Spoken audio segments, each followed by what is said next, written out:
Hello there and welcome to the FastMarkets Live Lounge, brought to you by Aquatech and recorded live right here at the Lithium Supply and Battery Raw Materials Conference in Las Vegas. Today, I'm delighted to say that I am joined by David Christensen. He is Managing Director of Renascor Resources. Now, they're a company really at the forefront of Australia's ambition to become a key player in the global battery supply chain. Now, David's held leadership roles across multiple sectors, including mining, energy, and critical resources. Today, he leads one of the most strategically significant graphite projects outside China, developing a fully integrated mine-to-anode operation in South Australia. Under his leadership, Renascor secured major public sector support, and the company really is positioning itself to deliver one of the world's most sustainable sources of purified spherical graphite.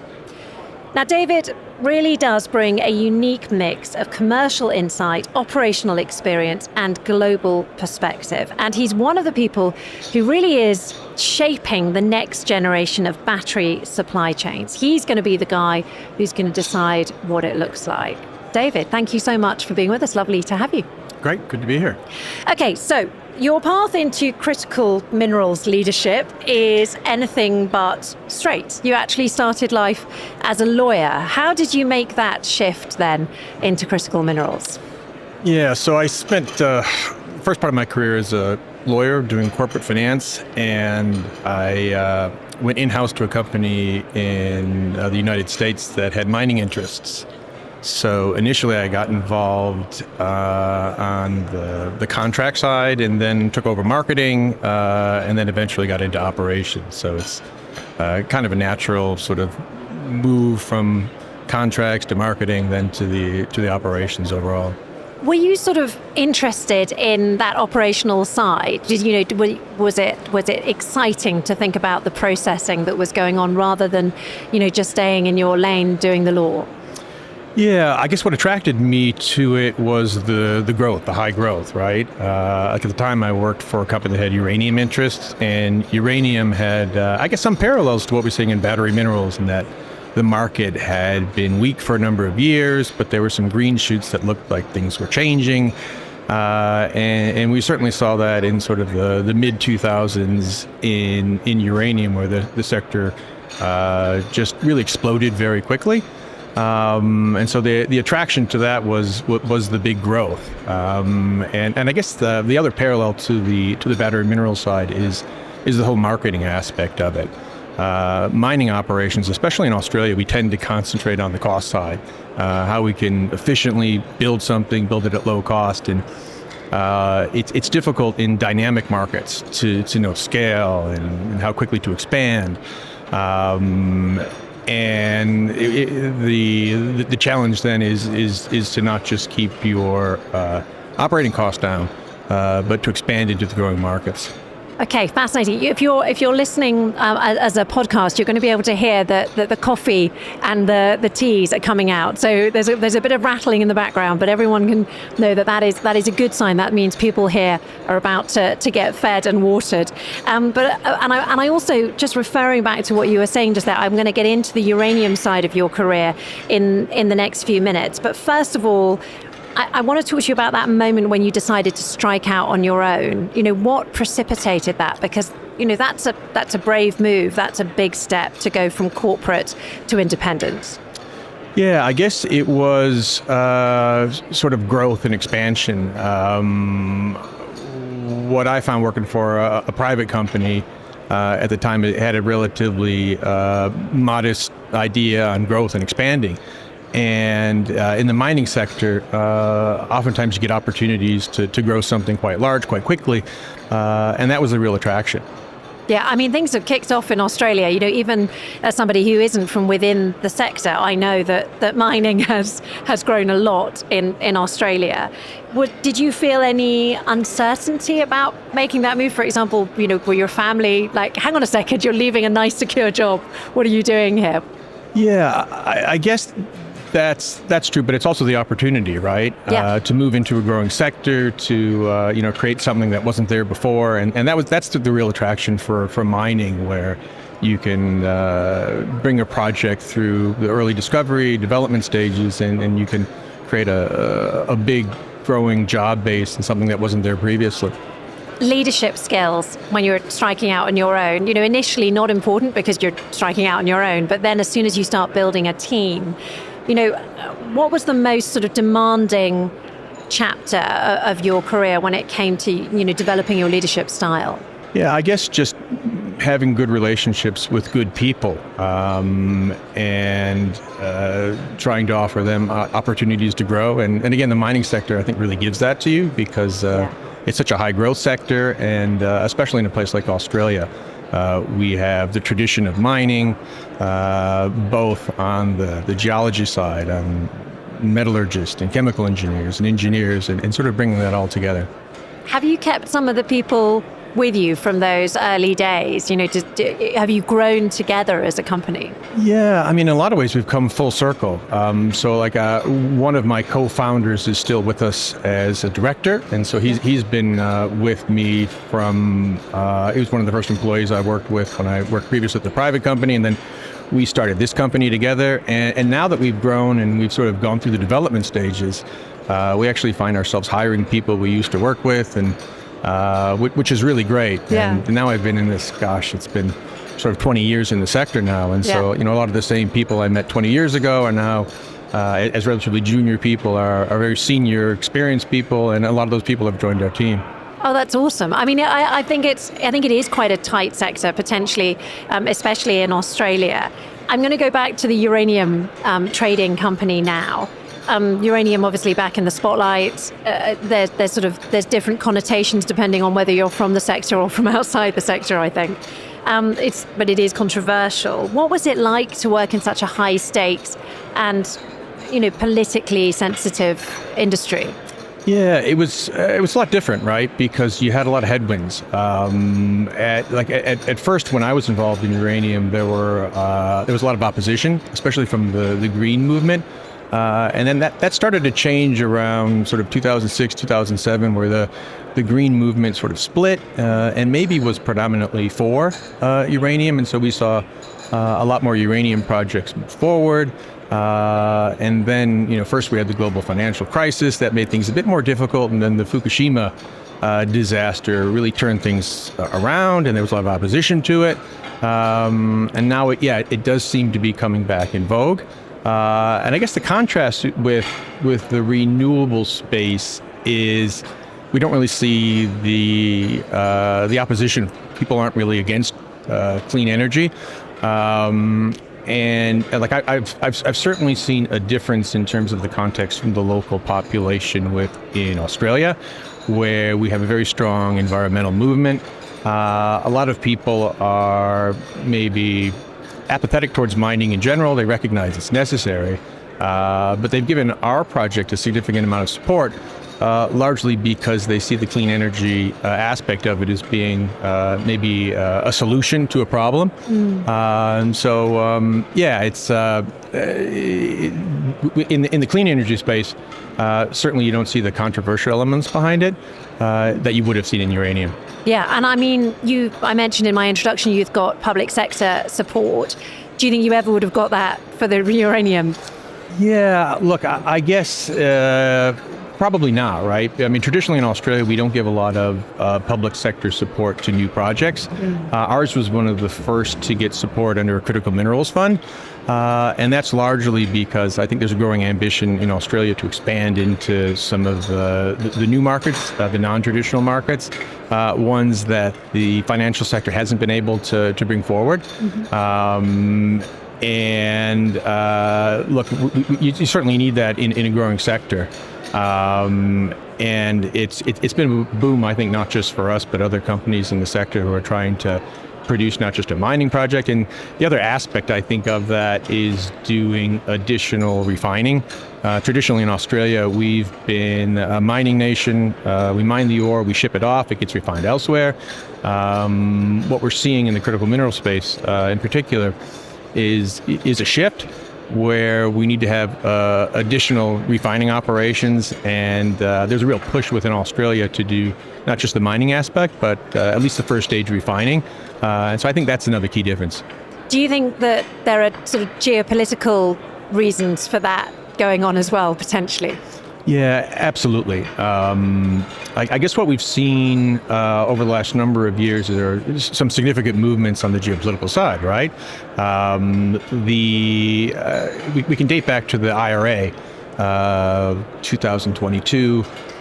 It promised to develop a lot of additional supply chains for companies like ours in Australia, where we could sell our material directly to the United States. With some of the production tax incentives in particular and some of the money coming from the Department of Energy, it gave promise that we would open up markets where traditionally we've taken our material, we've sold it mostly to China, a bit maybe to Northeast Asia. With the IRA, it opened up the promise of being able to sell it to the United States. What we saw instead was maybe a stronger response from China, where we saw a lot of very downstream developments with EV manufacturers, with cell manufacturers, but we didn't get any of the midstream refining. And instead, the Chinese simply stopped buying the same amount of material. And now, sort of where we are today, geopolitical tensions and tariffs, I guess it's opened up the need to have additional supply chains. Yeah. Because the reaction, again, from China to the 2022 changes in the United States has just been to double down on its own refining capacity against everyone else. So for Australian projects like ours, it has taken away perhaps one of the traditional markets in China, but it hasn't developed a new one yet. And so where are we today with some of the moves from in particular the U.S. administration in opening up supply chains? I think that's really important because in our commodity, in graphite and anode, we're not just seeing dominance, we're seeing near monopoly control by the Chinese. Yeah. And potentially it could disrupt the ability to produce any batteries if the Chinese determine they want to stop the flow of graphite and anode. So yeah, that sort of geopolitical tension is really paramount to everything we're doing these days.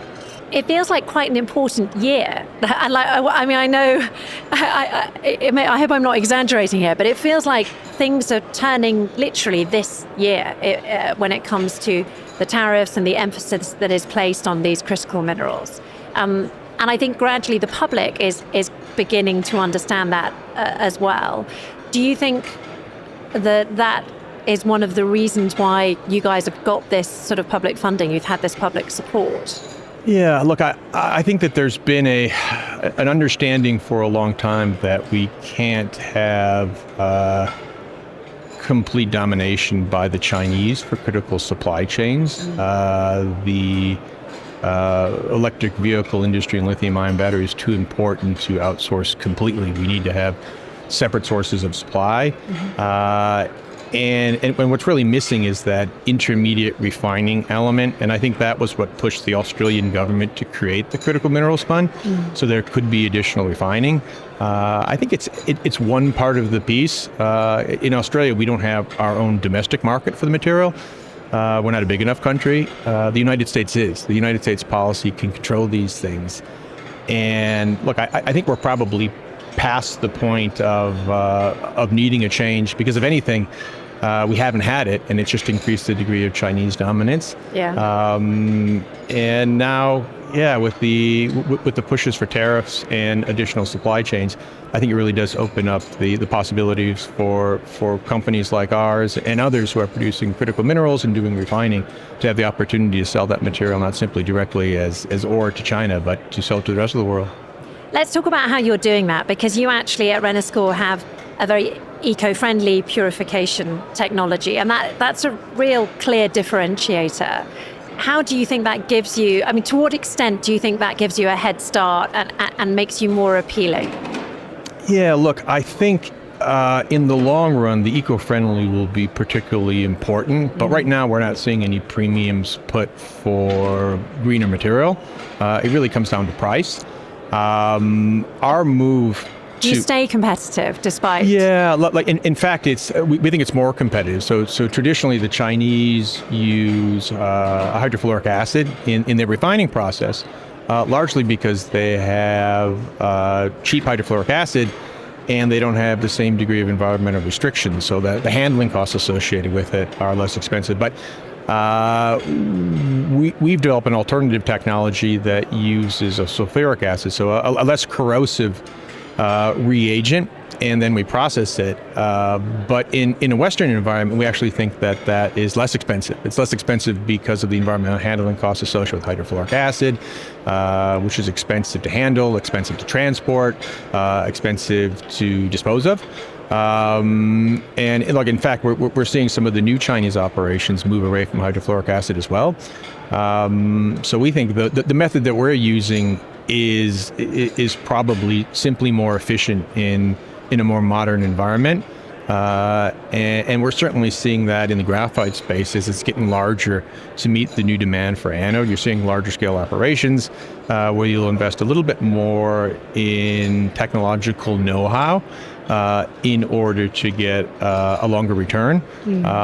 So from our side, yeah, it is more eco-friendly, but in an operating environment like Australia, we really don't have much of a choice in meeting high environmental standards, same as operating in the United States or Canada or any of these modern jurisdictions. You have to meet the stricter standards, and I think that the method that we're adopting is probably one you're going to see more and more of. And again, we're seeing the Chinese already adopt it. I expect more people to do this as we move forward, and I think it'll be a net positive because it's like you say, it's not only more eco-friendly, but it's simply more competitive. I'm interested that the Chinese are starting to adopt it. Is that because their working practices are changing, or is it just because they see it as cheaper? I think it's a little bit of both. Okay. So there's been a push in a lot of Chinese operations to clean them up environmentally. And at the same time, I think as they get larger and they get to scale, there's more thought in some of the capital intensity on what they're doing. And the Chinese are really at the forefront in a lot of the mineral processing technologies. And it's no surprise that they're adopting it because it's simply more efficient. Okay, so clearly the whole graphite space is heating up. There's a lot of excitement around it. People are beginning to understand the importance of the sector, of the industry. What do you think is still widely misunderstood about your sector? What do people just not get? Graphite is developing into a battery mineral. And it's the predominant use now to go into anode, but it still hasn't made the complete turn, where traditionally graphite's been industrial. From a mining side, we've seen relatively small operations that don't justify the large-scale investments of a public company. And we're only starting to see that change now. And, you know, up until about 2 years ago, there was a lot of momentum in the industry. We were seeing a lot of new startups, and the prices were high. And so companies like us would be greenlit in that kind of environment. Over the past 2 years, though, the prices have pushed back, and it's slowed down the development. So, you know, graphite is an emerging battery mineral, but it hasn't gotten over the hump yet. Whereas we've seen in lithium some fits and starts and a couple price cycles yet. We really haven't seen graphite make the transition into a battery mineral yet. I mean, the demand for the material suggests it's imminent, but we haven't seen that change yet. So I think the best days are ahead. What's the tipping point? What do you think will be that you know, what'll tip you into that? Because you must, I mean, that's what you're betting on ultimately. You know, we're here in Las Vegas, that's the bet. That's right. Look, I guess there's two things, right? Like on the one side, the Chinese are sustaining production at negative margins right now. So we've seen this with lithium and some of the lepidolite production. In graphite, they've done it with a synthetic product where they've doubled down on capacity expansions and they've driven costs down. That's not sustainable in the long run. So that could change. Yeah. The second thing is back to your favorite subject, geopolitics, and the need for alternative supply chains. And that looks like it would be the more, I guess, quick trigger that could change things very quickly, where, again, we're seeing almost monopoly controlled by the Chinese in the sector right now. And it wouldn't take a significant policy change, for instance, in the United States, to create separate supply chains, and that, the way things look like, seems the most likely sort of trigger for a very quick change. And it could be very quick indeed. President Trump could change his mind overnight. We've seen it happen. That's right. Then it could change back again. But no, I mean, that's one of the, I suppose that's one of the, all of a sudden mining has become quite an exciting industry, because of those sudden reactionary changes that you could see coming out of the United States, I guess. Okay, so we are coming to the end of our conversation, and we are asking all of our guests the one sort of final question. What is your biggest takeaway from this year's conference? It's slightly unfair because I'm asking you on day 2, but yeah, what will you be taking with you? Mining's always been a boom and bust cycle where we're used to these changes. What we're seeing from a lot of the further downstream participants to whom we're going to sell is trouble dealing with, let's call it the volatility. Investment decisions are very difficult to make in an uncertain environment.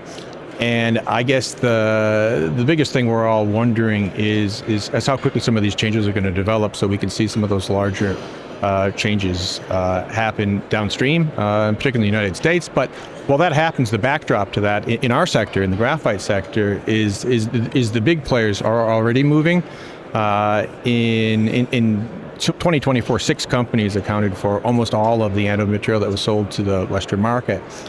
And these companies are already expanding. Some of the big Chinese players are moving out of China into Indonesia, into Morocco, into Malaysia. And we're seeing the Koreans and the Japanese also start to expand. So they're really not waiting for the market to change. They're already making some of those investments ahead of time, which is really exciting. And then the next move is what happens here in the United States. Thank you so much. That was a really insightful conversation. It was fantastic to hear a little bit more about your personal journey and also to get that lens on the geopolitical conversation as well. And thank you to everyone who's been tuning in here on their headphones.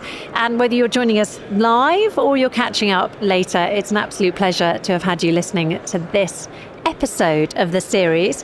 Thank you also to our sponsors of this year's show, who are of course Aquatech. And you can catch up on this episode and all of the conversations that we're recording here at the Lithium Supply and Batteries Raw Materials Conference. So you can catch up on those on Spotify, Apple Podcasts, or of course, wherever you get your podcasts. And the full video is also available on the FastMarkets YouTube channel. Now, we will be sharing highlights throughout the whole of the conference and going forward on our social channels. So be sure to follow FastMarkets to stay connected. And of course, if you're enjoying the series, don't forget to follow, to like, and of course, you can comment as well, which we'd love. Thank you so much for listening.